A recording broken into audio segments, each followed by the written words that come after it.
El micrófono por ahí.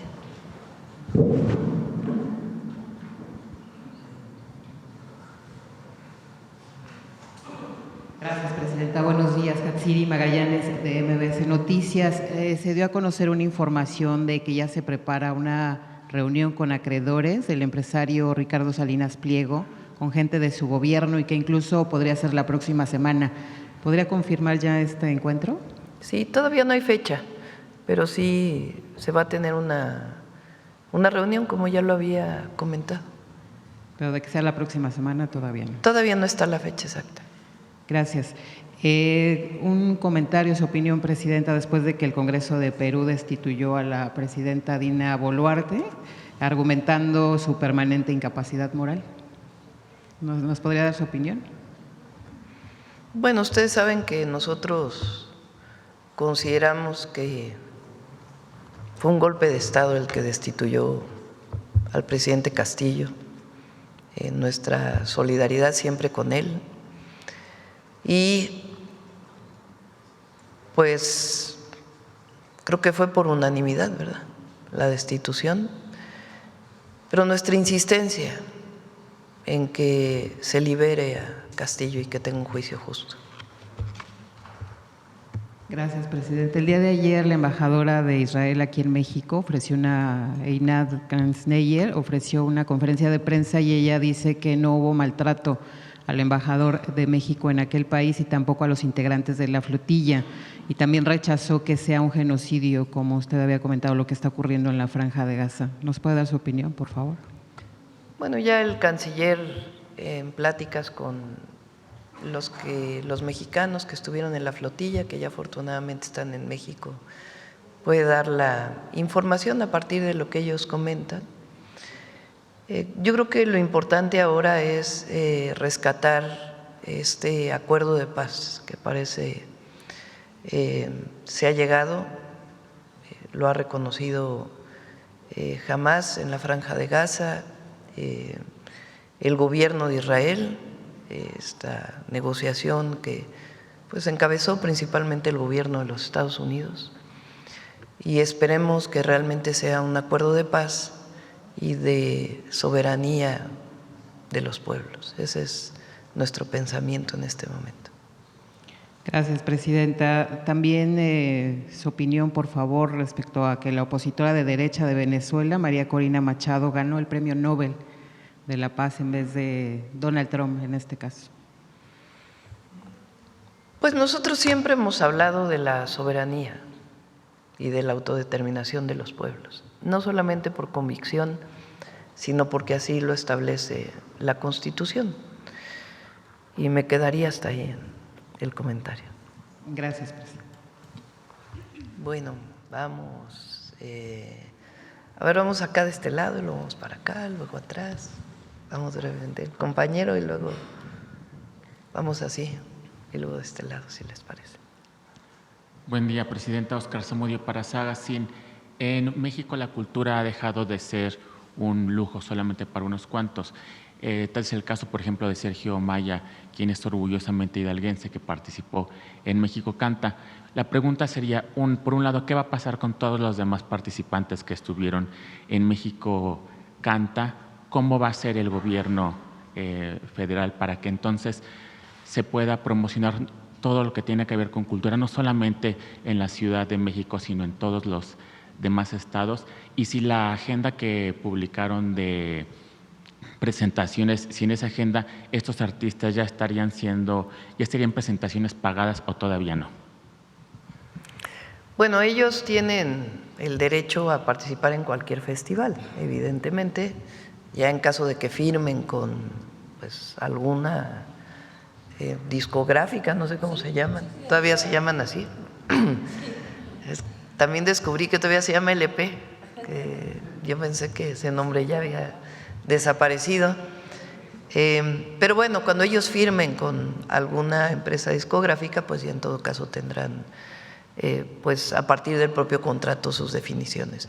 Pero lo cierto es que en muchos lugares ya los están invitando a partir de la promoción que ha habido. En nuestro caso, además pues de el reconocimiento, la felicitación a los ganadores, a las ganadoras, realmente el grupo que quedó de semifinalista pues es muy importante. Entonces, lo que decidimos junto con Cultura es invitarlos a una gira por el país. Pueden ser giras de grandes conciertos, pero también de pequeños conciertos. Y no olvidemos cuál fue el objetivo de México Canta, que no solamente es promover a músicos, músicas mexicanos, sino la letra, que ha tenido mucho impacto. Nosotros no prohibimos letras, en algunos estados lo han hecho, nosotros no prohibimos letras que tengan que ver con la apología de la violencia o el consumo de las drogas, pero creemos que el promoverlas pues genera una narrativa social de que es algo bueno. Entonces, ¿cómo atender a nuevas narrativas? Pues promoviendo música diferente. Entonces, el objetivo principal de México Canta, y por eso se llama México Canta, por la paz y contra las adicciones, pues es promover letras distintas a partir de la nueva música mexicana.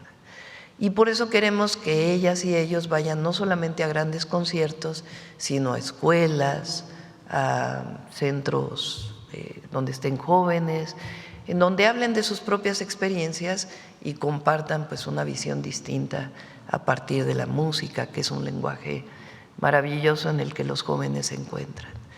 Entonces, ese es el objetivo y pues esperemos que haya una nueva edición de México Canta, que ya lo estaremos anunciando cuándo podría ser. Para la próxima edición de México Canta, ¿se pensaría en abrir la difusión no solamente a los medios públicos, sino también a algunos medios alternativos, Presidenta? Pues habría que verlo, habría que verlo.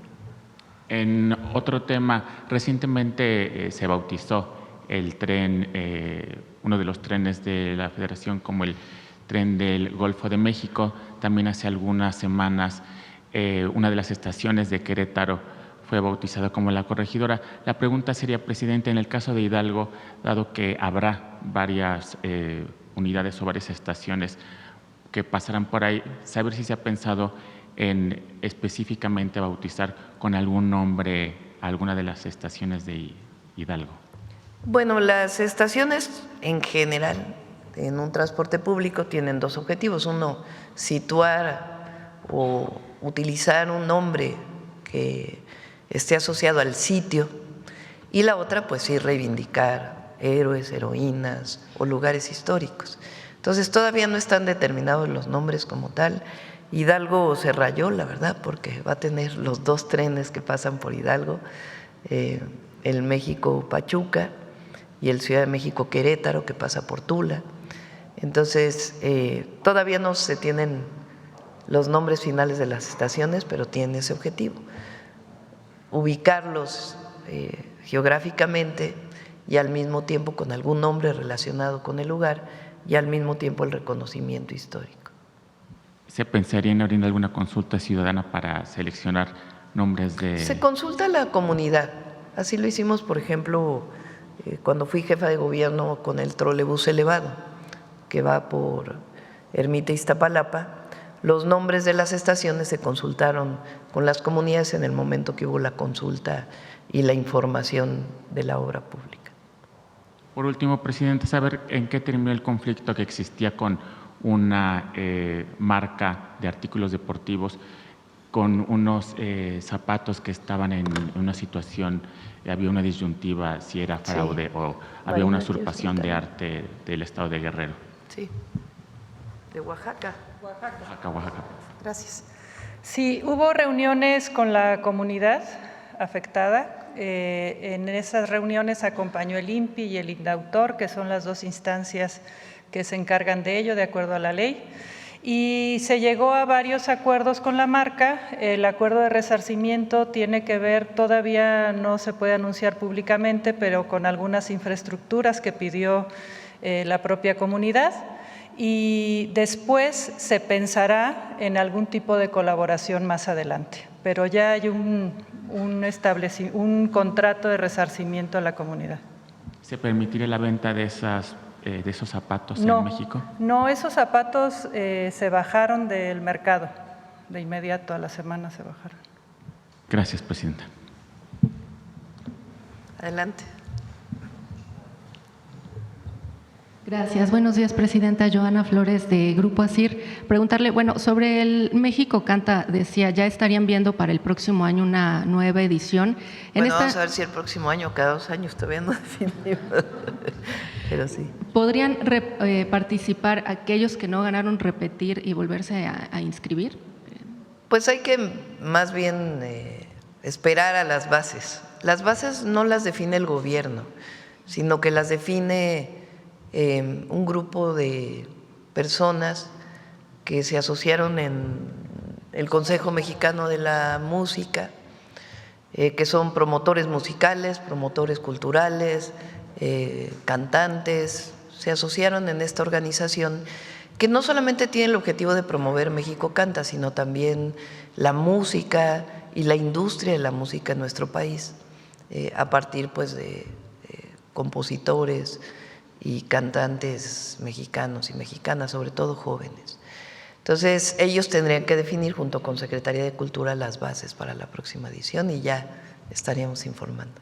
Y saber también estos finalistas y semifinalistas, ya los podríamos escuchar también en plataformas digitales, porque decía usted, la intención es pues replicar su contenido, o tendría que ser a partir de los contratos que tienen.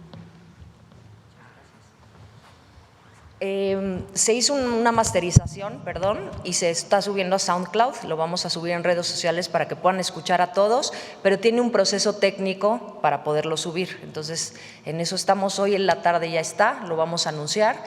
Y pues van a tenerlos en muchísimas plataformas, en el radio ya empezó a sonar y por supuesto cuando salgan los discos, y vamos a tener un disco, que era sorpresa, presidenta, pero de la final estamos editando un disco en vivo, que va a ser un vinil y que vamos por supuesto a compartir también de manera digital para que puedan escuchar a todos los cantantes de esta gran final de la semana pasada. Entonces va a ser público, va a haber un disco, van a estar en SoundCloud y muchas plataformas digitales, y por supuesto que a partir de las editoras que van a hacer un trabajo con ellos mucho más profundo, de encontrar mucho más su perfil, qué música es la que ellos quieren como desarrollar, y pues estarán haciendo producciones más adelante, pero sí van a tenerlos. Gracias. Muchas gracias, secretaria. Y presidenta, con respecto a las lluvias, la presentación que nos compartía la coordinadora de Protección Civil mencionaba un menor fallecido en Querétaro. Esta persona, bueno, este menor, lamentablemente, ¿sabemos por qué perdió la vida? Yo quisiera esperar hasta las 12, me lo comentó el gobernador de Querétaro cuando hablé con él.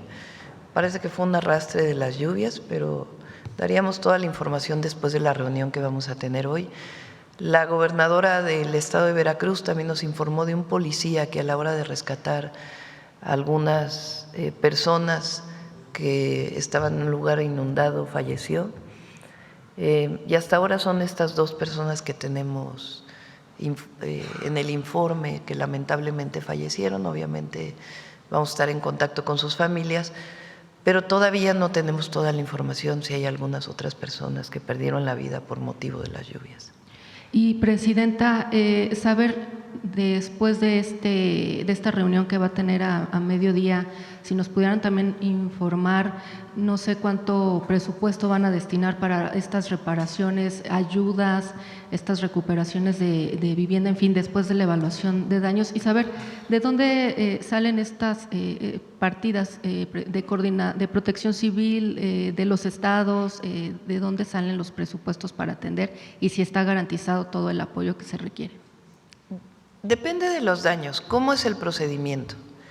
La Coordinación Nacional de Protección Civil, después, bueno, primero se atiende la emergencia con plan N3C, con plan Marina.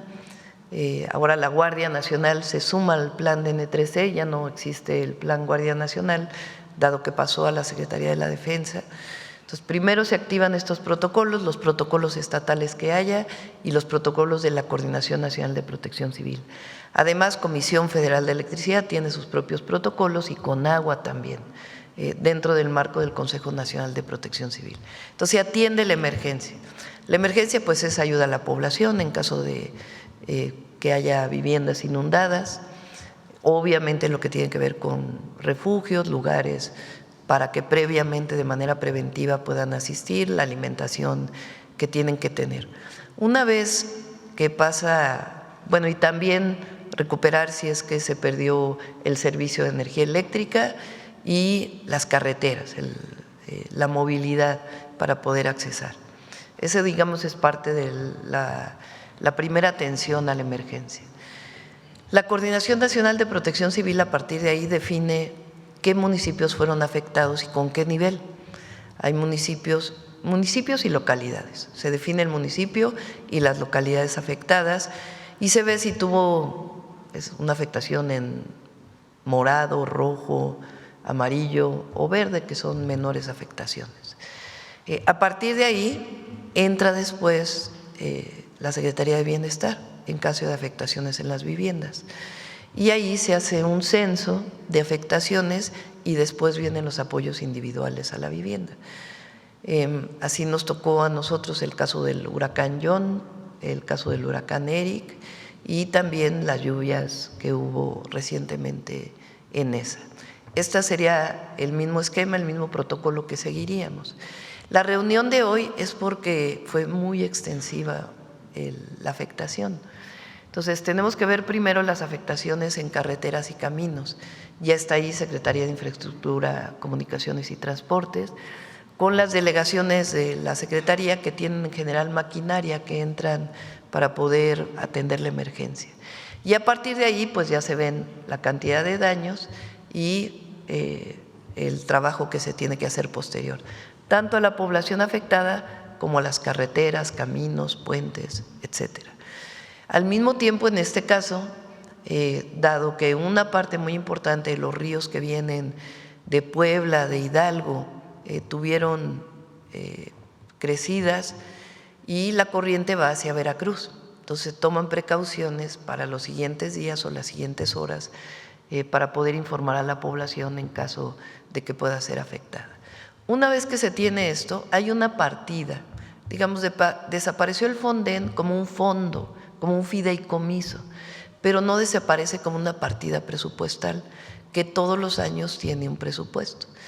En caso de que se acabe el recurso de ese presupuesto, que hubiera sido lo mismo si hubiera estado en un fideicomiso o no, pues entonces se toman las precauciones para poder determinar apoyos adicionales que vendrían del propio presupuesto público, es decir, obras que ya no se harían, que se destinarían directamente a la emergencia. Hay recursos suficientes para poder apoyar a la población en este momento. ¿De cuánto es esa partida presupuesta aproximadamente? Este año, a ver si nos informa Berta de qué tamaño es la partida de emergencias este año. Y, Presidenta, ¿se prevé o cuándo tienen previsto que ya termine esta temporada de lluvias que se ha extendido? Bueno, pues el tema es que, si ustedes recuerdan, toquemos madera, la temporada de huracanes en el Pacífico continúa hasta octubre y una parte de noviembre todavía. Entonces, todavía hay una parte en el Pacífico que podemos tener afectaciones. Ahora, por ejemplo, en el centro del país normalmente en octubre ya no hay lluvias tan importantes. Lo que pasa es que ahora, pues, con la situación del cambio climático, pues, mucha de los fenómenos meteorológicos que normalmente ocurrían en determinado periodo, pues se han intensificado. Gracias, Presidenta. Y en otro tema, me gustaría comentarle que en Grupo ASIR recibimos una denuncia en nuestra redacción de una persona que acudió a pagar su predial, tiene su vivienda en Puebla y se da cuenta que su vivienda ya no está a su nombre. Investigando, esta persona encuentra que le roban la identidad, que la persona que le robó la identidad vende su casa a otras personas. Investigando aún más se da cuenta que hay complicidad de notarios públicos en Puebla y de personal del Infonavit. Acude a Infonavit y le explican que efectivamente era un trabajador, ahora ex trabajador, que lo conocen muy bien por cometer fraudes. Él habla de un cártel del despojo en Puebla. Presidenta, a saber si ustedes tienen detectado esto, Ya la persona tiene, por supuesto, denuncias administrativas, penales sobre esto, pero pues denuncia también retrasos, falta de atención, falta de resultados, etcétera. Pero, por un lado, saber, ¿ustedes tienen detectado denuncias en Puebla, Presidenta, sobre un cártel que esté despojando a la gente de esta manera? Y saber también qué más puede hacer esta persona. Bueno, primero, si nos das el nombre y lo autoriza ella, que podamos, o él, podamos ponernos en contacto para poder atenderle. No tenemos como tal una denuncia de un modus operandi de un grupo, pero pues por lo que comentas hay que investigarlo. Gracias, Presidenta. Y ya, finalmente preguntarle, ¿asistirá al informe de la jefa de gobierno, Clara Brugada? Va a ir un secretario o secretaria, todavía estamos en esa determinación, y muchas felicidades a la jefa de gobierno. Usted va al Estado de México. Sí, este fin de semana nos vamos a quedar aquí en la zona metropolitana. El día de hoy, pues además de atender lo de protección civil, vamos a atender algunos otros temas, y sábado y domingo vamos a asistir a actividades aquí en la Ciudad de México y en el Estado de México. Muchas gracias. Gracias. Adelante. Buenos días, Presidenta. Hans Salazar, de Noticiero en Redes. Preguntarle sobre la venta parcial, en este caso de Banamex, ya que Grupo México tenía el interés incluso de, más allá de una parte, comprar la propia, bueno, en este caso el banco, pero bueno, Banamex ya se decantó y dijo, pues va con la propuesta primera de Chico Pardo, bueno, el empresario Chico Pardo, con el 25%. ¿Cuál sería la ruta, Presidenta, si ya está calculado el tema del pago de impuestos por la venta parcial? Y también aprovechando el tema cultural, Banamex tiene uno de los acervos muy importantes sobre cultura. Preguntarle si a partir de este tema de la venta parcial hay alguna propuesta o algún interés por parte del gobierno de nuestro país, por parte de usted como presidenta, para ver esta apertura, pues que el pueblo tenga acceso de alguna manera en alguno de los mecanismos para este acervo cultural, pues que ya tiene un gran valor para nuestro país. Bueno, de la primera pregunta, Citi determinó que la propuesta con la que finalmente aceptan la venta de al menos una parte de Banamex es la primera propuesta que se presentó, rechazan la segunda propuesta. Entonces queda el empresario Chico Pardo con el 25% y la otra parte, entiendo, la abren a accionistas, a la bolsa. Cuando hablamos en su momento, que nos informaron antes de que dieran la conferencia de prensa, pidieron una llamada telefónica, bueno, una videollamada conmigo. Estuve con la CEO de Citi y con Chico Pardo en una conversación, y el secretario de Hacienda, estuvimos para informarnos en su momento pues del acuerdo que habían tenido, el 25%, que ese mismo día anunciaron públicamente de la venta. Ahí pregunté qué iba a pasar con el acervo cultural y artístico de Banamex, y el empresario Chico Pardo tiene la idea de abrirlo mucho más. Entonces, en su momento, desde la primera venta de Banamex se llevaron como parte de la venta el acervo artístico y cultural, y la idea pues es que pueda exponerse a la gente. Entonces, estamos en ese proceso, y pues ya pediría a Secretaría de Cultura que se pongan en contacto con el empresario para que pueda haber pues una visita y conocimiento de este acervo cultural tan importante. También preguntar sobre si hay más actividades por el aniversario de la creación de la construcción del Palacio de Bellas Artes.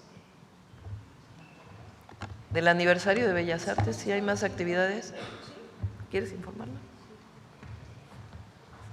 Muchas gracias. Sí, hemos estado realizando actividades, ha estado la ópera, danza, hemos hecho actividades también literarias, en la página y también te las podemos compartir ahora con muchísimo gusto, pero también le hemos dado fortaleza a otros circuitos que tienen también que ver con los cuerpos artísticos de Bellas Artes y que salgan y que tengan que ver también con los estudiantes. Por ejemplo, con el apoyo a las escuelas, los estudiantes de danza, de teatro, les estamos dando también una fortaleza en los circuitos del CENART y de los mismos espacios de Bellas Artes. Recuérdales lo que hicimos este año. ¿De las mujeres? Claro. Bueno, incluso ya anunciamos, este año uno de los proyectos prioritarios que se termina el siguiente fue el apoyo a la renovación, mantenimiento profundo de 38 escuelas de Bellas Artes y del INA. Más de 1.500 millones de pesos en el caso de Bellas Artes. Vamos a presentar muy pronto los resultados de estas primeras intervenciones. Ahorita vamos a un 70%, las lluvias también complicaron.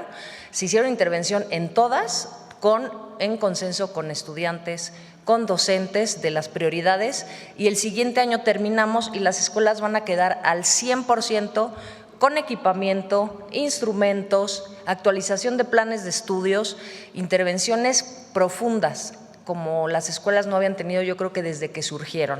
Por ejemplo, el conservatorio, que es la más antigua, porque tiene muchísimo tiempo, se ha trabajado y ahorita vamos en un alto porcentaje. Eso es algo que vamos a presentar pronto.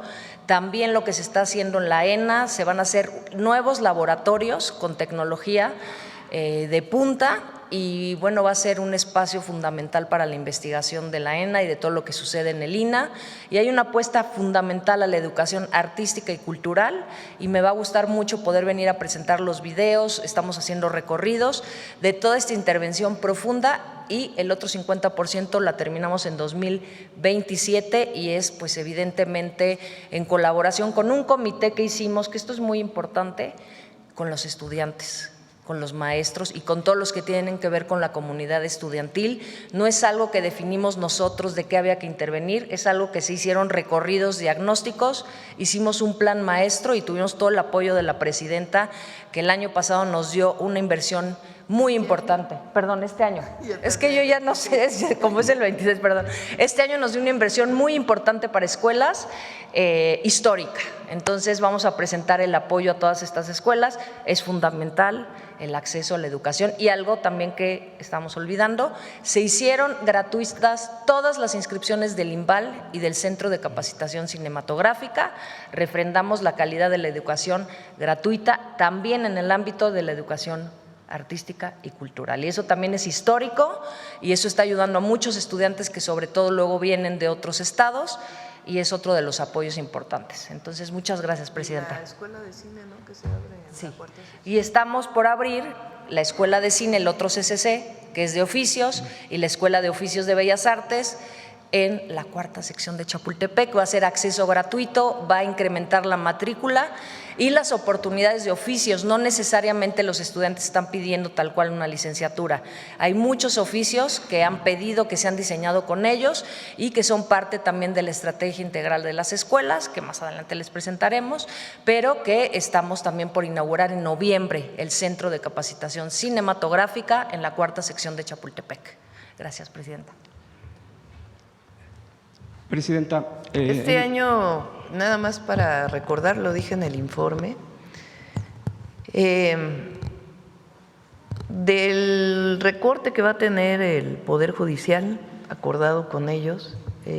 Recuerden que el Poder Judicial envió su presupuesto con los antiguos miembros de la Corte.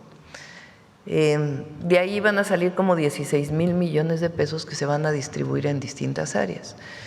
En educación viene una parte muy importante, sobre todo presupuestos que por alguna razón no salieron adecuados, como en la universidad, el caso de la Universidad de Guadalajara, pero también viene mayor presupuesto para cultura, particularmente para IMCINE, para poder completar pues este mantenimiento mayor que se está haciendo a todas las escuelas.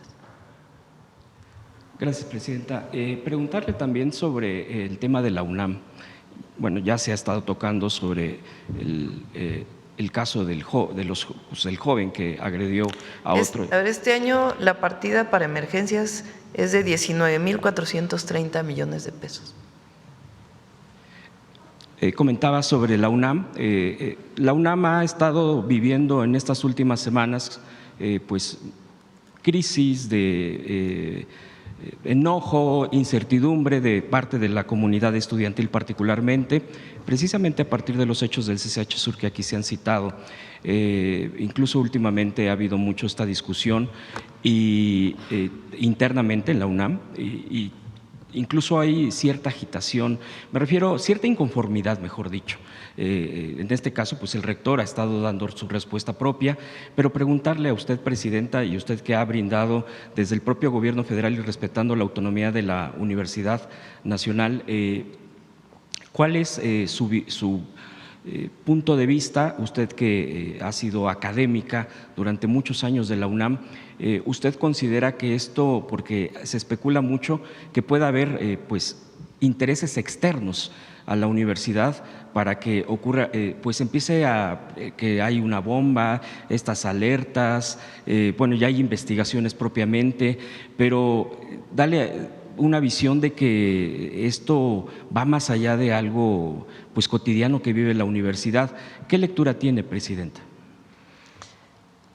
Apenas se está trabajando en la información para ver, son varios temas, ¿no? Vamos a colocarlo cada uno en su lugar. Uno es estas supuestas presuntas amenazas de bomba en algunas escuelas, que en ningún caso han sido positivas, solamente es una alerta a través de una red social o de algún aviso, y que las autoridades universitarias han tomado decisiones de evacuar, suspender clases para evitar alguna situación. ¿Qué hacemos nosotros? Porque se presenta una denuncia a través de la Secretaría de Seguridad y Protección Ciudadana, en apoyo a la Fiscalía General de la República, se están haciendo las investigaciones para ver de dónde vinieron estas amenazas. Estamos esperando a este resultado y en el momento que podamos compartirlo, por supuesto lo compartimos, para ver de dónde vienen, qué es una burla, es una broma o es algo orquestado, claro, para poder pues generar alguna provocación dentro de la universidad. Eso es por un lado.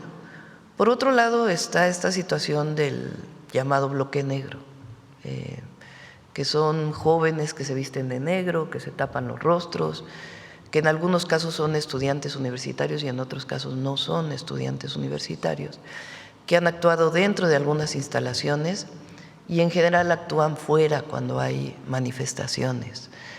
Y ahí pues también, sobre todo cuando hay una denuncia, pues se hace la investigación. En este caso, la Fiscalía General de Justicia de la Ciudad de México pues está haciendo las investigaciones sobre el 2 de octubre y ver particularmente aquellas personas que fueron afectadas, sobre todo los policías, para poder pues avanzar en la investigación. El otro tema pues es lo que ocurrió en el CCH Sur, que es otro fenómeno distinto. Es un joven que ataca a otro joven a partir de un fenómeno en las redes sociales vinculado con grupos que se generan a partir de fenómenos mexicanos, incluso de fuera, de grupos de jóvenes que se juntan por alguna situación y que lamentablemente desencadenan en violencia. Cada uno de estos tres temas tiene que atenderse de manera diferente.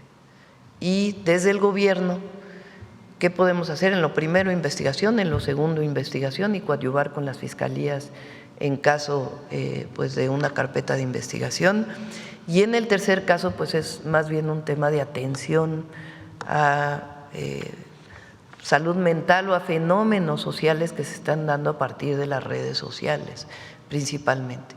Y ahí es donde estamos trabajando en una atención integral a los jóvenes, no solamente de la Universidad Nacional, sino otros jóvenes en el país y particularmente jóvenes estudiantes. Entonces ahí esperemos pronto poder presentar. Ahora, la universidad es autónoma, difícilmente nosotros podemos intervenir en la vida interna de la universidad. Cuando fui estudiante y académica, pues nunca queríamos que el gobierno interviniera dentro de la autonomía.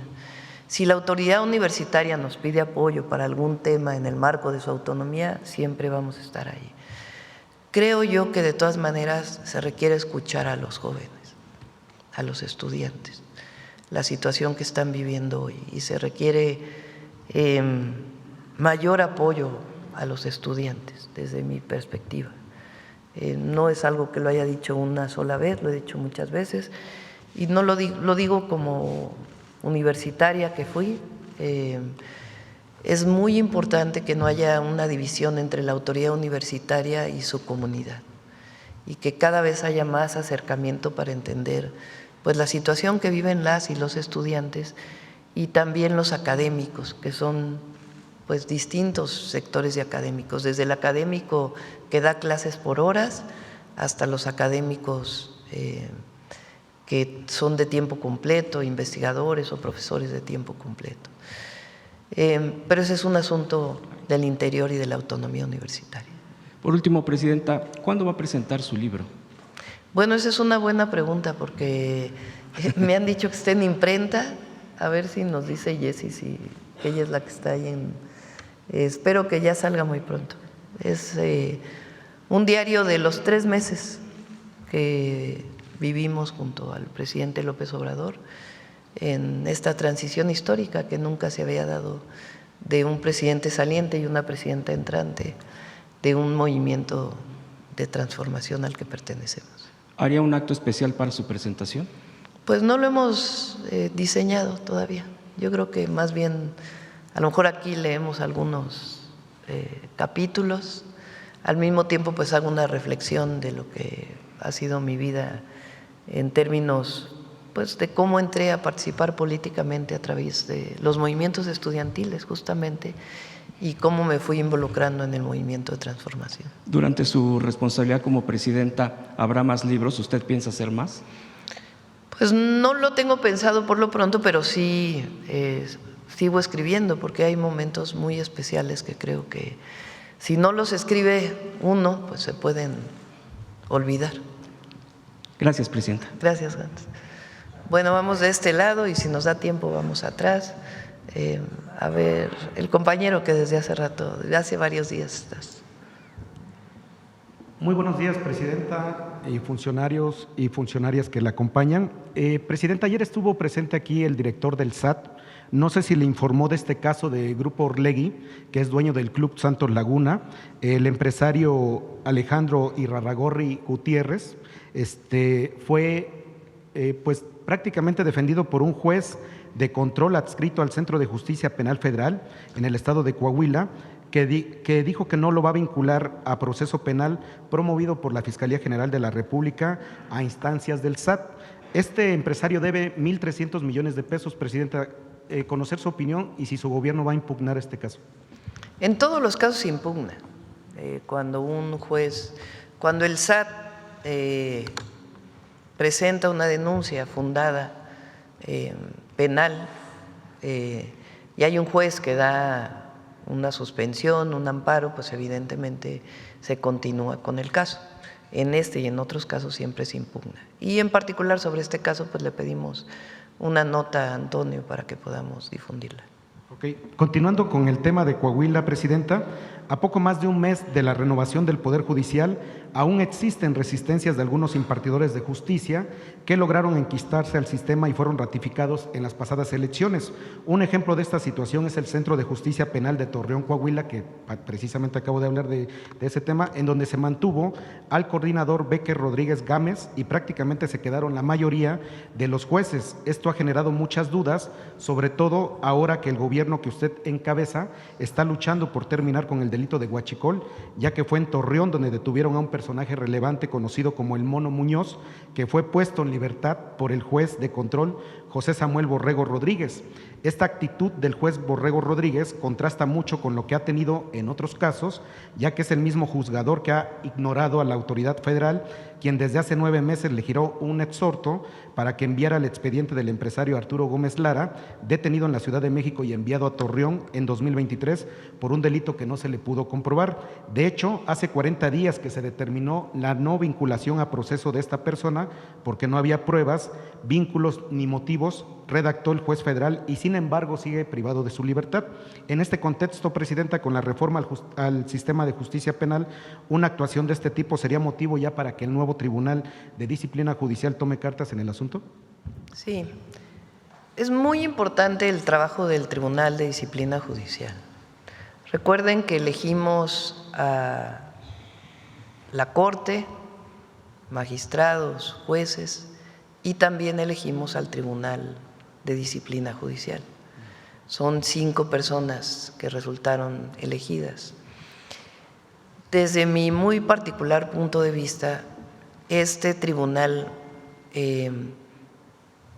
debería tener, a partir de incluso de las leyes que ya se modificaron y las nuevas leyes, pues un esquema de cómo evaluar y sancionar a los jueces y frente a quién puede presentar una denuncia a este tribunal.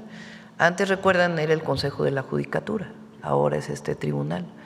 Si un juez actúa mal o presuntamente, vamos a decir, actúa mal, pues este tribunal tiene que determinar cuáles son las sanciones o cuál es la investigación que se hace y los criterios de investigación para poder sancionar a un juez.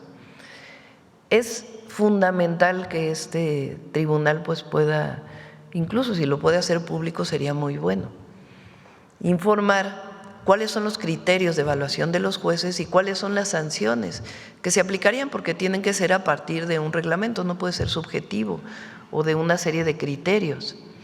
Este juez que tú comentas, pues si hay una denuncia, por ejemplo, de este juez, ¿cómo actuaría el Tribunal de Disciplina Judicial? ¿Cuáles son los criterios que están determinados? ¿Cuál es una primera sanción disciplinaria, segunda, tercera? ¿En qué momento toman la decisión de, a partir de las pruebas que se presentan, qué juez presuntamente cometió corrupción o cometió corrupción o no? Entonces, es muy importante, considero, que este tribunal pues muy pronto pueda hacer públicas cómo va a operar y cómo se va a sancionar a los jueces. Lo digo de manera respetuosa y respetando su autonomía. Muchas gracias, Presidenta. Presidenta, Veracruz es uno de los principales productores de energía eléctrica del país, especialmente por la operación de plantas termoeléctricas y proyectos eólicos en la zona costera. Sin embargo, muchas comunidades cercanas a estas instalaciones siguen sin acceso confiable a energía o presentan altos costos en sus tarifas. Presidenta, mi pregunta es, ¿prevé su gobierno una revisión del modelo de generación y distribución eléctrica en Veracruz para garantizar que los beneficios de la producción energética se reflejen directamente en tarifas más bajas y mayor cobertura para las comunidades locales? Y de ser así, ¿qué ajustes regulatorios o convenios con la CFE se contemplan para lograrlo? Las tarifas son nacionales, no hay una tarifa específica para un estado. Las tarifas, hay una tarifa general residencial y se cobra dependiendo del consumo. Mientras menos consumo haya, más subsidio hay, al mayor consumo hay menos subsidio. Subsidio quiere decir que lo que cuesta generar la energía eléctrica, pues se tiene una parte que otorga el gobierno federal a la Comisión Federal de Electricidad para poder garantizar que las personas de menos recursos económicos puedan tener la electricidad de manera que no paguen tanto como lo que cuesta generarla, transmitirla y distribuirla. Entonces son tarifas nacionales. ¿Por qué son tarifas nacionales? Porque tenemos un sistema interconectado nacional. No necesariamente la generación que hay en un lugar, esa generación va al que está a un lado. Se generan, hay plantas de generación, hay un sistema de transmisión y hay un sistema de distribución de energía eléctrica, y el que controla qué plantas entran en operación es el Centro Nacional de Control de Energía. La gran mayoría son de Comisión Federal de Electricidad, y una parte, como ya sabemos, son privadas desde el proceso de privatización que se dio desde hace mucho tiempo. En la normatividad actual, 54% al menos debe ser generación del Estado mexicano. Bueno, ¿qué tiene CFE en particular para estas comunidades? Uno, muchas veces no es una situación de generación, sino de las líneas de transmisión y distribución, o que no hay suficientes transformadores, o que no hay una subestación eléctrica en algún lugar, no necesariamente es la generación. Uno de los proyectos más ambiciosos que inició con el gobierno del presidente López Obrador y nosotros estamos incrementando, no solo es más plantas generadoras, sino más líneas o fortalecimiento de las líneas de transmisión, distribución, son un montón de subestaciones eléctricas y también transformadores. Para atender estas comunidades de mayor marginación o de menos recursos económicos, hay un programa que estamos implementando que se llama de justicia energética, que tiene que ver con la electrificación de comunidades que todavía no están electrificadas, sobre todo comunidades aisladas. Este año entramos de manera muy importante en Durango y particularmente en las comunidades, como bien dices, de Veracruz, Chiapas, Oaxaca principalmente, Guerrero. También estamos trabajando para poder garantizar un buen servicio de energía eléctrica. Muchas gracias, presidenta. Ya por último, voy a dar a conocer unos nombres, es ya de dominio público. En el municipio de San Pedro Garza García siguen los problemas de seguridad. Un grupo delictivo está enquistado en la Secretaría de Seguridad del municipio. Empresarios de San Pedro han callado sobre los abusos de autoridad, en particular la extorsión conocida como cobro de piso y de la obligación de permitir que las drogas se distribuyan dentro de sus establecimientos por miedo a represalias y a que sus negocios sean clausurados, como sucedió con el empresario restaurantero Julio César Luna, asesinado en abril pasado luego de presentar una denuncia contra el coordinador de asuntos internos de apellido Martínez Huizar, quien ya cuenta con otras denuncias, entre ellas una por el delito de violación asentada en la Fiscalía de aquí de la Ciudad de México. El empresario asesinado nos refirió en su denuncia que fue hostigado por este funcionario, quien sin tener facultades legales para hacerlo, lo amenazó con clausurar su establecimiento si no se sujetaba a sus condiciones. Asimismo, señaló directamente, antes de que lo mataran, al secretario de Seguridad, José Luis Curi, como líder de esta organización que tiene asediados a los comerciantes de este municipio. Presidenta, ante un escenario que atenta contra la seguridad de los ciudadanos, que muchos de ellos han tenido que emigrar a los Estados Unidos y que está ahuyentando la inversión en un municipio que genera importantes ingresos para el país, ¿qué acciones debe tomar el gobierno federal para recuperar el control de la seguridad? Y también, presidenta, ¿qué recomendación le enviaría al nuevo alcalde panista Mauricio Fará para resolver esta situación? Porque trae parte del equipo de Genaro García Luna en ese municipio, presidenta. Vamos a dárselo al Gabinete de Seguridad para que pueda dar una información sobre esto. Si nos das con más detalle, por supuesto. Sí, le paso la Muy información. bien. Muchas gracias. Bueno, vamos para acá y vamos a cerrar y luego viene la sorpresa. Bueno, México. Buenos días, presidenta. Romina Gándara de Sin Embargo. Hace unos días publicamos en Sin Embargo una investigación donde damos a conocer que la magistrada Magda Zulema Mosri ha cargado viajes a México y al extranjero, viáticos, y hasta en una sola ida pagamos más de 800 pesos por una sola visita al Starbucks. Nos hemos concentrado en ella en esta ocasión, pero pues esto podría tratarse de algo más extendido en el Tribunal Federal de Justicia Administrativa. Preguntarle qué planes tiene su gobierno para ese brazo del poder que depende del Ejecutivo y que quedó fuera de la reforma judicial. Por lo pronto, hay muchas vacantes en el Tribunal de Justicia Administrativa, Federal de Justicia Administrativa. En noviembre, si mal no recuerdo, cambia también el presidente y vamos a enviar muy pronto ya nuestras propuestas al Senado de la República, de personas pues honestas, con trayectoria, que puedan atender esta situación. Y por otro lado, pues los auditores, que tienen que nombrarlos también el Congreso, para poder revisar pues qué tipo de gastos se están haciendo. Hasta el momento no tenemos pensado enviar una reforma profunda hasta no terminar, digamos, la parte de bueno, obviamente que se cierre todo lo que tiene que ver con el Poder Judicial, la reforma que se aprobó el año pasado, este año que fueron las elecciones, todavía falta la aprobación de las leyes y que entre en operación. Algunos temas importantes de fiscalías que estamos revisando, del propio sistema penal acusatorio, y en todo caso ya después entraríamos a los otros tribunales, que aquí se ha mencionado mucho el agrario por uno de sus compañeros y también el administrativo, pero por lo pronto pues enviar los perfiles de quienes consideramos que son personas honestas y que tienen experiencia para poder pues atender la sala superior principalmente, pero también muchas de las magistraturas que están vacantes. ¿Podría adelantarnos algo sobre estos perfiles? Ya en estos días. Muy bien, presidenta. Y sobre Salinas Pliego, presidente. Por cierto que ratificamos, enviamos al Senado en el caso de la comisión, ¿se llama comisión antimonopolio o comisión se llama? Bueno, del antimonopolio que sustituye a COFESE. Ratificamos a Andrea Marván, que consideramos como presidenta, la enviamos al Senado.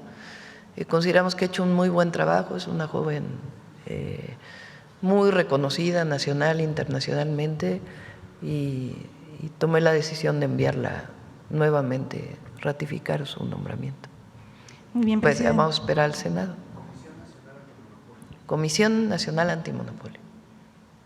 Muy bien, presidenta. Sobre Salinas Pliego, preguntarle si el gobierno se siente firme respecto a este caso, porque si es así, el gobierno, y si pues el gobierno gana en los siguientes meses toda esta serie de litigios, amparos, pues va a necesitar un plan para que las empresas se mantengan operando porque tienen pues carteras de clientes, acreedores, deudas pendientes con otros privados y son parte de un sistema, por ejemplo, del bancario, pero pues al mismo tiempo el gobierno de ganar pues va a tener que cobrarle estos 74,000 millones de pesos. ¿Existe ya un plan, este plan, y qué contempla? Bueno, este empresario tiene 9 casos en la Corte. Esos casos, como mencionó aquí la Procuradora Fiscal, tienen un monto de alrededor de 48,000 millones de pesos. Como lo mencionamos, si él antes de llegar a la resolución de la Corte decide pagar, puede tener los descuentos que están establecidos en el Código Financiero de multas y algunas otras características que están establecidas dentro del marco legal. 3 de esos juicios ya tienen asignado al ministro que va a hacer la ponencia. Los otros todavía no tienen casos. Los otros casos que mencionó hace ya varios meses la procuradora están en otros niveles, en juicios de otros niveles. No han llegado a la Corte todavía. Están en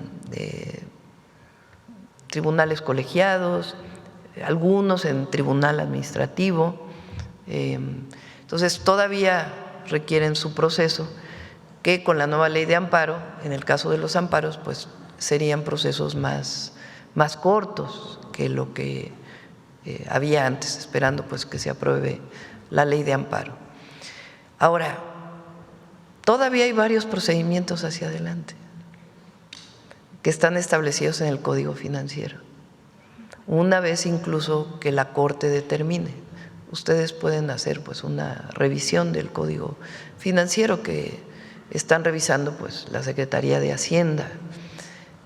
Son varios procesos para poder cobrar las deudas de este empresario o de algún otro empresario o alguna otra persona que tuviera alguna deuda con el SAT, con el Servicio de Administración Tributaria. Entonces no es de un día a otro, sino que también es un proceso que se lleva, que ya, si gustan, en otro momento podríamos presentar aquí en la mañanera. Pero fíjense cómo era el sistema. O sea, incluso con todas las modificaciones al Poder Judicial, a la ley de amparo, a otras leyes, todavía hay procesos distintos que se tienen que seguir. Y también, pues depende de la empresa que deba, porque sí es un conglomerado de empresas, pero pues depende de la empresa que deba. Entonces, pues han estado trabajando con este caso y otros, porque no es el único, para poder, pues, en caso de la resolución de la Corte, ¿qué se haría? ¿Y no se ha acercado el empresario para recibir estos beneficios y pagantes? No. Muchas gracias.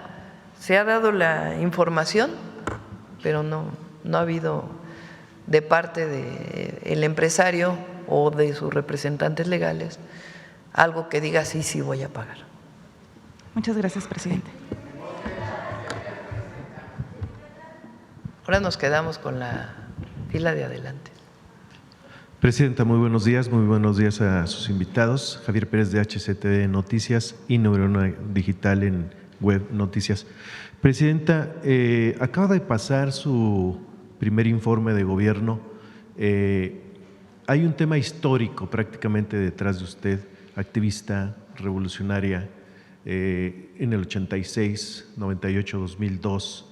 Hay, como usted, gente dentro de los gobiernos que estuvieron en ese activismo, el doctor Gatell, está es más joven, Batres. También es más joven. Yo recuerdo mucho ahí en los cubos de la UNAM, todo este activismo, esta revolución que llevó incluso a inspirar a otros países en Europa, en Francia, en España, México como revolucionario detonante, una revolución estudiantil incluso al interior de Estados Unidos. Hoy como presidenta de nuestro país, el balance, si usted recuerda todo este activismo, ¿qué reflexión le deja hasta hoy en el cargo que está ahorita y un balance y si sigue con ese ímpetu que recordábamos muchos dentro de la UNAM en este activismo y ahora como presidenta? Fueron muchos movimientos. Yo entré al CCH a los 15 años, ya llovió, en noviembre del 77, 1977. Mi número de cuenta empieza con 78, porque se ponía el número de cuenta de la generación. Mi número de cuenta es 78 17 26 1-0, todavía me acuerdo. Cuando entré imagínense, fueron 78, son 10 años después del 68. Para uno que tenía 15 años le parecía que había sido hace muchísimo tiempo. Si uno valora lo que representan 10 años, pues en este caso estamos hablando del 2015 al 2025. 2015 fue la formación, la primera vez que Morena participa en una elección. Pero valora uno los tiempos de una manera distinta, a partir de la edad que uno tiene, evidentemente. Entonces habían pasado 10 años de 1968, de la represión. Todavía en 78 se vivía, aunque ya había iniciado una apertura democrática, que así le llamaban en el régimen de entonces, pues mucha represión. Todavía en 78 hay, de esa época, muchos desaparecidos políticos. La primera movilización en la que yo participé fue en el movimiento de rechazados. Jóvenes que no habían entrado al CCH o a la prepa, porque entonces no había tantas opciones de preparatoria, había principalmente la UNAM y el Politécnico, por lo menos en el centro del país, en la Ciudad de México o en la zona metropolitana. Y muchos jóvenes por el examen de admisión no habían entrado a la prepa. Y a mí me parecía muy injusto que por qué había entrado yo si otros jóvenes de mi edad pues no habían participado. Y de ahí pues participamos en varios movimientos estudiantiles. El más importante de todos se dio muchos años después, que fue en 1986-87, ya como estudiante de la Facultad de Ciencias, que fue el movimiento del Consejo Estudiantil Universitario, en donde conocí a Martí Batres, es más joven que yo, él era de la Prepa 7, yo estaba ya en la facultad, ya en los últimos años de la facultad. También Gatell estuvo, era muy joven en la Facultad de Medicina, le estaba entrando a Medicina. Pero estamos hablando de una generación muy grande. ¿Por qué se dio ese movimiento? Porque el entonces rector Carpizo hizo unas modificaciones al estatuto donde aumentaba las cuotas de inscripción, acababa con el llamado pase automático de las preparatorias a las facultades y unificaba la forma de evaluación en exámenes departamentales, en pocas palabras. En realidad, si ustedes se fijan, pues era el inicio del periodo neoliberal en nuestro país, con De la Madrid, que entró en el 82, y era una visión de que la educación pública le costaba demasiado al Estado y el estudiante también tenía que aportar, o las familias tenían que aportar. En aquella época lo que se solicitó fue un diálogo público, que era lo que pedían los estudiantes del 68, y en el caso del movimiento del CEU se dio. Por cierto, aprovechando, muchos de los intelectuales de ahora que todavía están defendiendo pues el pasado, estaban con Carpizo. Muchos de ellos habían participado en un movimiento para que los profesores pudieran sindicalizarse en un sindicato que se llamaba el SPA-UNAM. Fue reprimido. En el 77 entró la policía a Ciudad Universitaria, imagínense, 77. Entró la policía a Ciudad Universitaria para romper una huelga de profesores y trabajadores universitarios. Muchos de los dirigentes del SPA-UNAM y ellos hoy están con los intelectuales orgánicos del pasado, o son los intelectuales orgánicos del pasado. Cuando empieza el movimiento estudiantil, increíblemente esos que habían participado apoyando a que se sindicalizaran los maestros aparecieron del lado de la rectoría, eran los asesores de la rectoría. Y nosotros como estudiantes pues teníamos nuestros asesores, que eran muchos profesores universitarios que habían luchado desde el 68. Ese movimiento estudiantil triunfó, echamos para atrás las reformas de Carpizo y se planteó un congreso universitario que ocurrió después ya podemos platicar otro día de ello. De ahí muchos de los que participamos apoyamos al ingeniero Cárdenas en el 88, que es la primera vez que hay un rompimiento del PRI. Y ese rompimiento del PRI con la corriente democrática y muchos movimientos sociales que habían ocurrido previamente y que apoyamos, pues triunfó en el 88, solo que hubo un fraude electoral con el que llegó Salinas al poder y ya conocemos la historia posterior. Esos principios de aquel movimiento, que era la defensa de los derechos del pueblo de México, en particular el derecho a la educación, son los derechos que mantenemos o las consignas que siguen siendo relevantes para la Cuarta Transformación y que hoy desde la Presidencia de la República impulsamos. El derecho a la educación. El Estado tiene la responsabilidad de dar educación al pueblo de México desde la inicial hasta la universidad de manera gratuita. Y la mejor educación tiene que ser la que provee el Estado, laica, gratuita, de calidad, científica, humanista. Entonces, si me preguntan, pues desde aquí seguimos luchando. No se ha acabado eso. Quien piensa que llega a un puesto de elección y se acabó la lucha, pues está muy equivocado. Seguimos trabajando, solamente que desde esta gran trinchera que nos da el pueblo de México para servirle, pues en la garantía de los derechos del pueblo. Por eso nuestros programas de educación pública, de acceso a la salud pública, de acceso a la vivienda, que son derechos del pueblo de México garantizados en la Constitución. Bueno, ya me extendí. Sí.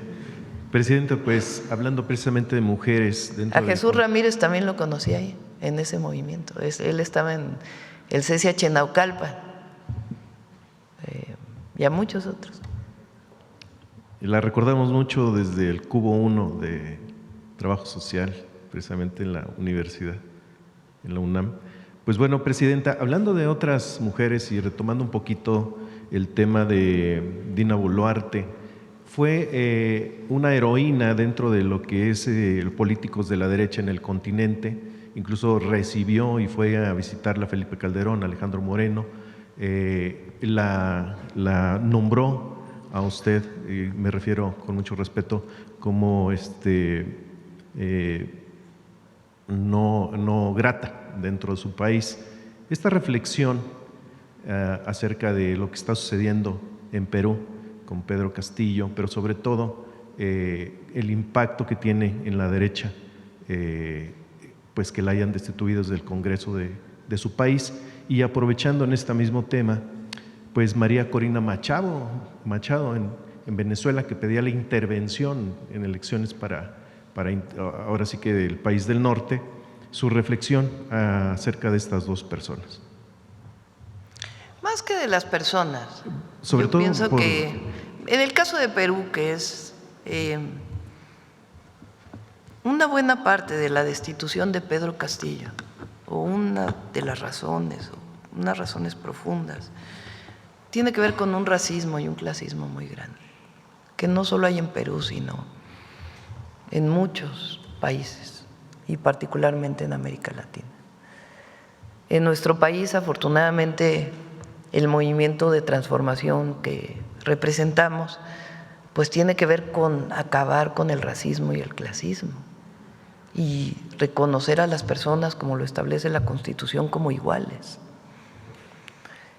Y eso tuvo mucho que ver en la destitución de Castillo. Nosotros defendemos lo que defiende la Constitución, la autodeterminación de los pueblos. Un pueblo debe determinar cómo se gobierna. Así como nosotros no queremos que nadie intervenga en las decisiones de nuestro país de cómo nos gobernamos, así debe ocurrir en todos los países. La autodeterminación de los pueblos y la democracia, que se defina democráticamente quién gobierna, pero poniendo por encima de todo que es el pueblo de cada país el que debe decidir. Sobre María Corina Machado, que recibe el Premio Nobel. Sin comentario.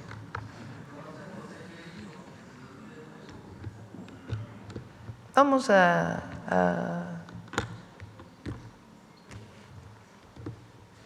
comentamos, le pedimos al canciller que venga el lunes para poder platicar. ¿Por qué fue que no se reconoció a la presidenta que hoy está destituida? ¿Y por qué en el marco de nuestra Constitución y de la política exterior se reconoce no a un presidente? Presidenta, me lleva a la siguiente pregunta. Más de 40 años en el Tribunal Superior de Justicia de la Ciudad de México, ahora con cambios en nuestro país, donde ustedes… Ya me imagino lo que van a decir, de lo que sin comentarios, ya están ahorita escribiendo, ¿no?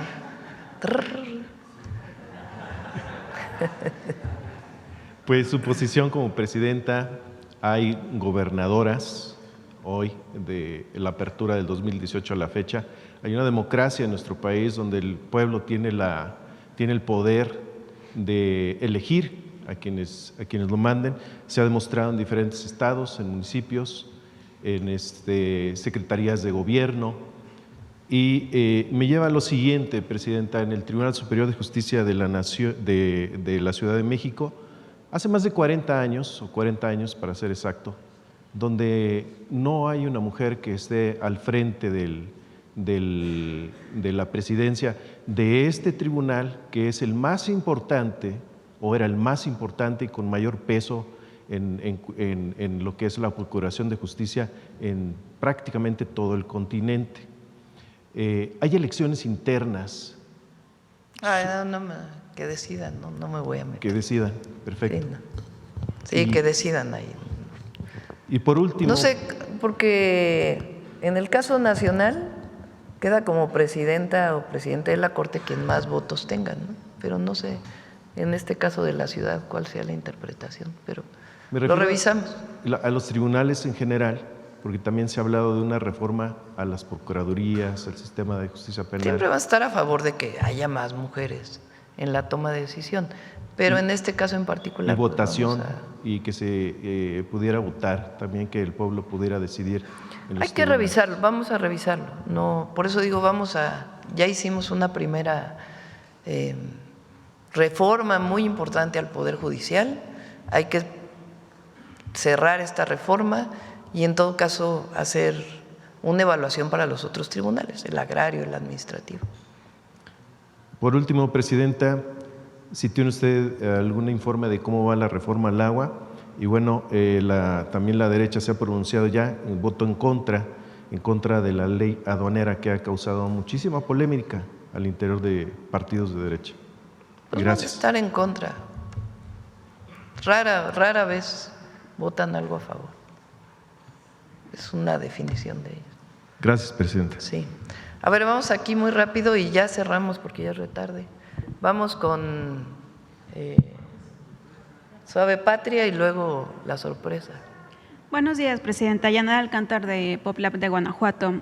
Durante muchos años el Estado de Guanajuato invirtió en la creación de instituciones educativas, en su mayor parte politécnicos y tecnológicos, algunos de ellos en convenios con el gobierno federal, eso como exigencia de la política de atracción de inversiones de la primera década de este siglo, además de que la industria automotriz que se había establecido en el Estado demandaba mano de obra calificada. Sin embargo, en los años recientes esa infraestructura ha sido utilizada para otorgar premios políticos y como cuartel de invierno de candidatos derrotados o exfuncionarios al borde del retiro.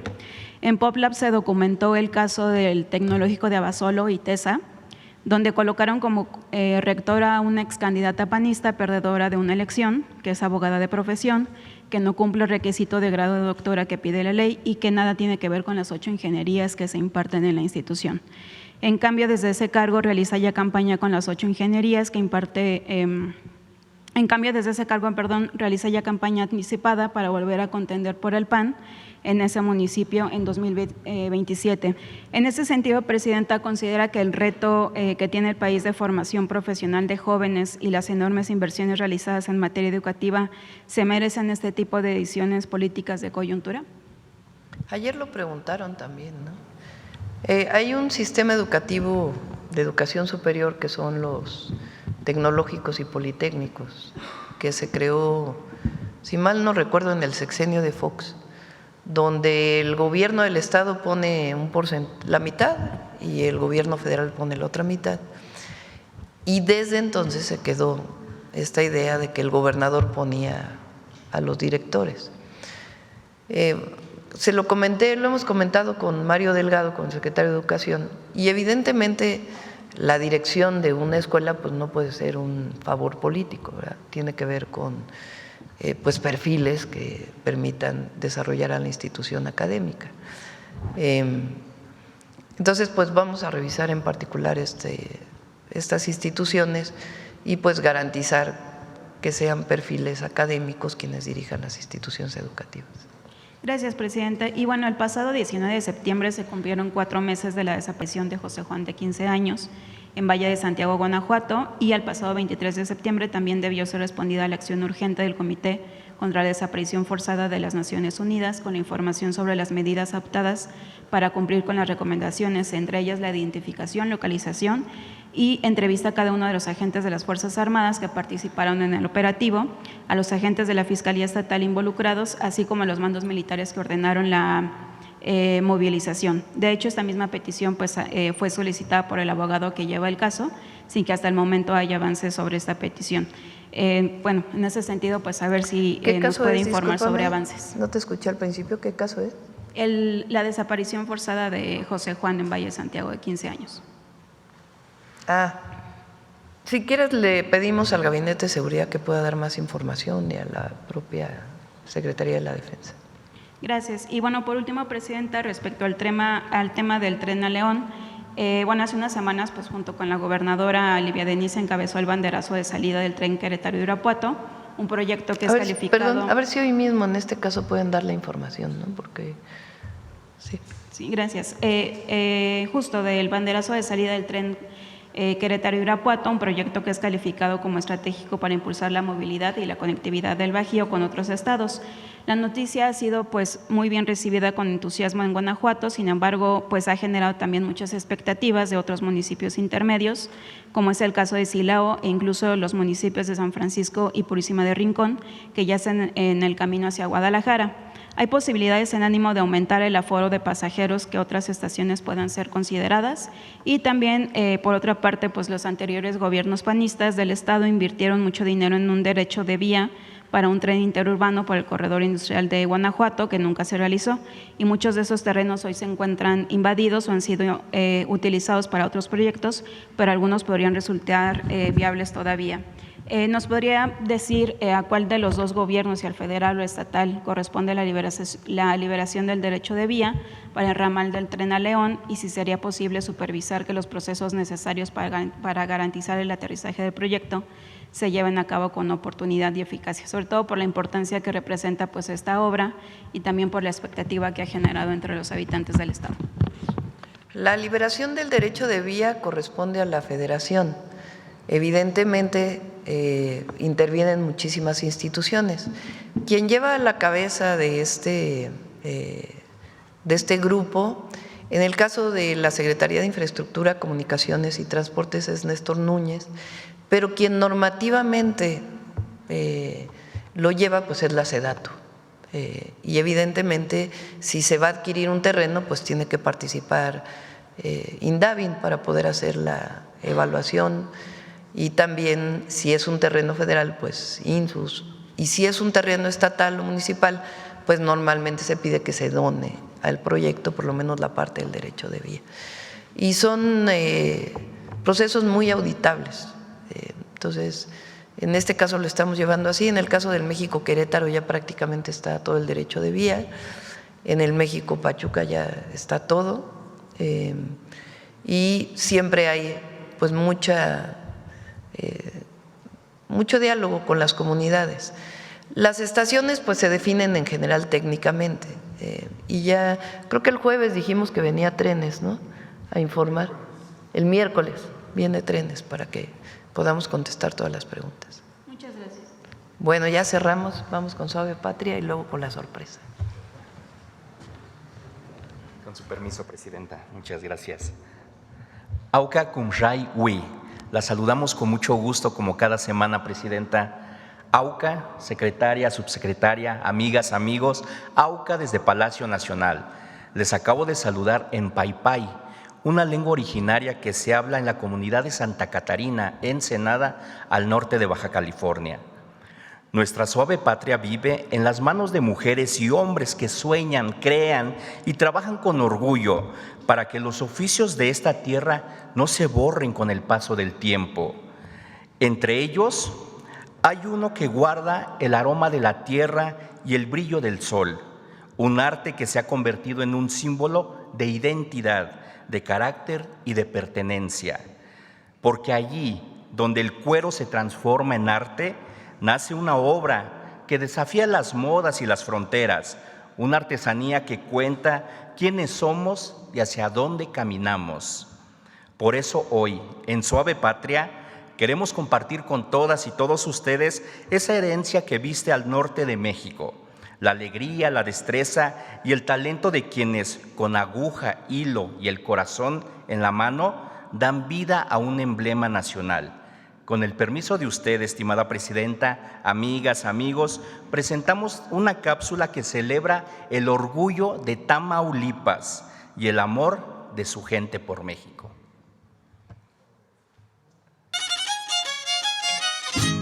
La cuera tamaulipeca, más allá de ser un traje típico, es la representación cultural y un símbolo de identidad del estado de Tamaulipas. Se trata de una prenda hecha de piel de becerro o gamuza de venado con grabados de flores blancas y largos flecos. Pues es un elemento, ¿verdad?, que al portarlo, para mí da mucha personalidad. Se ve muy bonita al portarla tanto dama como caballero, incluso los niños. La cuera es una prenda divina, sobre todo cuando la portas, sabes tú que es elaborada aquí en Tamaulipas y que es una prenda que debes trabajarla minuciosamente porque son dibujos tan delicados que tienen que tener buena terminación, bien centrada, para que la prenda pueda lucir. Es originaria de la ciudad de Tula. Su elaboración requiere de mucha concentración, destreza y principalmente amor. Como un diario escrito en una cuera, en cuero. ¿Por qué? Porque te deja muchos recuerdos, sobre todo la satisfacción de que la hiciste, de que la persona que la porta la valoró. Y por decir, si eres una cuera muy vieja y te dice, renuévamela porque me gusta, es una satisfacción que vuelves a elaborar porque pasa.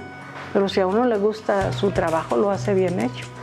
Procura hacerlo, esmerarse lo mejor que pueda. La cuera tamaulipeca es un símbolo tangible de la cultura viva que se mantiene en Tamaulipas a través de la herencia de conocimientos y prácticas de padres a hijos. Su uso asegura que la tradición no se pierda y siga siendo relevante para las nuevas generaciones. La cuera tamaulipeca no solo es una prenda o un oficio, es un arte nacido del trabajo de las manos y del alma, porque en cada puntada se teje una historia y en cada flor bordada revive el recuerdo.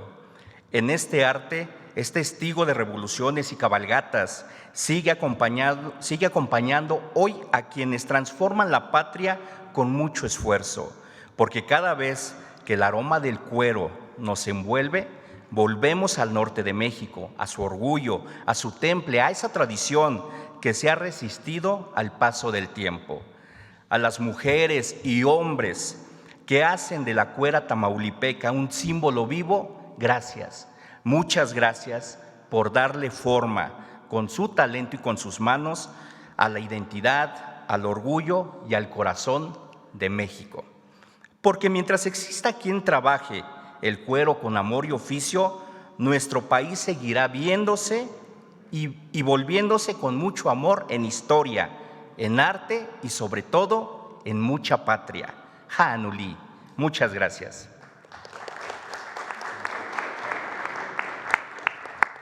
Vienen los finalistas de México Canta.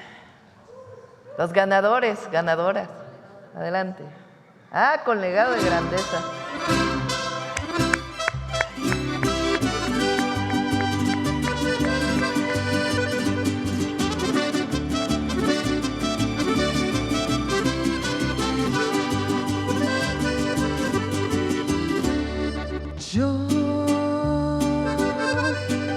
Soy de donde cantan las cigarras cuando se va el sol, de donde el sonido de la noche se pone canción, donde hay arroyitos de agua clara y el rocío de las mañanas baña campos y montañas de esta tierra con amor. Yo soy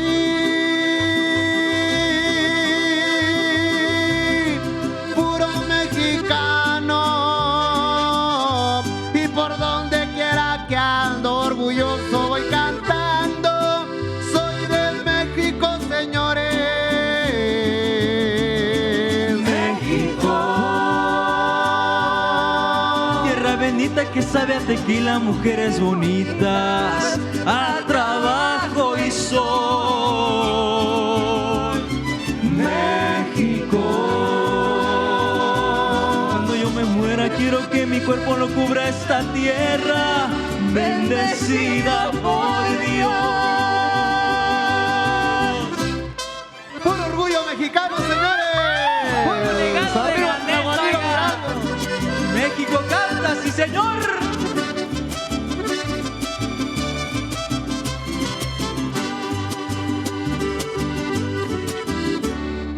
Yo soy de donde suenan las guitarras por cualquier razón, en celebrar de gallo en plena madrugada y cantarle al amor. Pa' sanar heridas en el alma, pa' curarnos de un dolor, pa' cantarle al agua guadalupana con fervor. Yo soy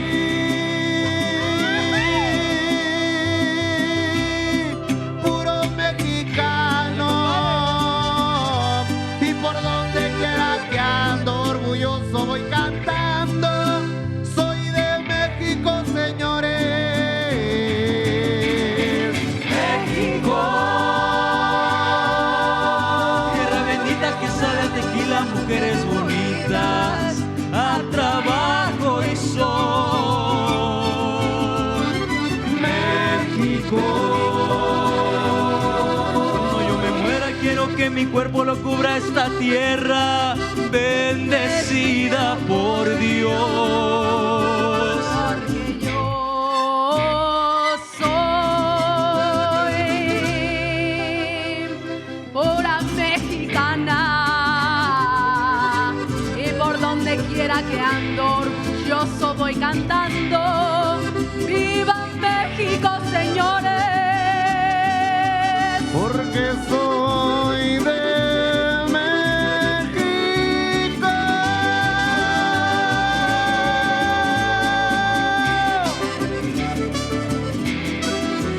México, Puro México, señores. Arriba Clavalino Durango.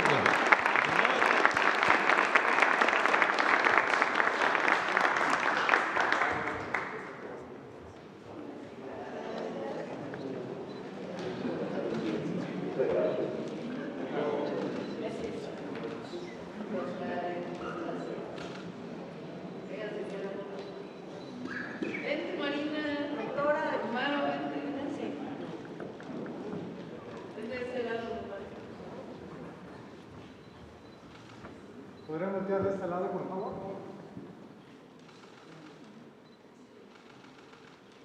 Gracias.